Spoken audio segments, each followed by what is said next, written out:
Brought to you by TechnoSpark 20 series smartphones. Brought to you by TechnoSpark 20 series smartphones. I'm superhuman.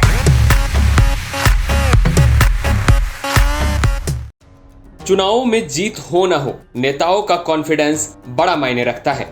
यह आत्मविश्वास ही है जो बयान की शक्ल में जनता के दिलो दिमाग पर बड़ी छाप छोड़ जाता है। हमारा इशारा है राजस्थान के पूर्व सीएम अशोक गहलोत की ओर, जो चुनाव परिणाम आने से पहले दावे के साथ कह रहे हैं कि इस बार लोकसभा के चुनाव में कांग्रेस बेहतरीन प्रदर्शन करेगी और दोहरे अंक यानी 10 या उससे भी ज्यादा सीटें राजस्थान में जीतेगी। अशोक गहलोत ने ये बात पीटीआई भाषा को दिए एक इंटरव्यू के दौरान कही थी। गहलोत ने कहा कि बदलाव की बयार बह रही है और केंद्र में भी इंडिया गठबंधन की सरकार बनेगी।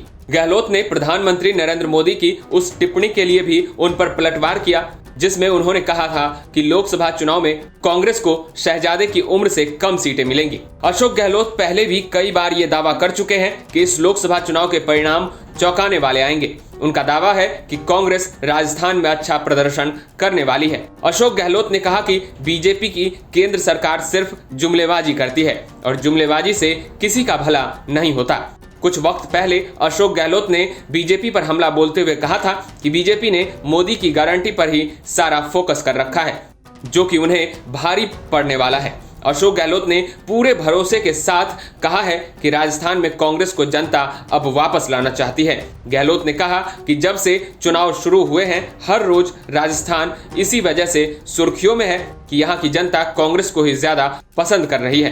कांग्रेस नेता ने कहा कि अब राज्य की जनता कांग्रेस की योजनाओं को याद कर रही है और उनकी सरकार में लागू की गई स्कीम को वापस चाहती है, क्योंकि बीजेपी की भजनलाल सरकार में कांग्रेस की कई योजनाओं को बंद कर दिया गया जो जनता के कल्याण के लिए चल रही थी। ऐसे में लोग बीजेपी की सरकार से नाराज है। ब्यूरो रिपोर्ट, राजस्थान तक।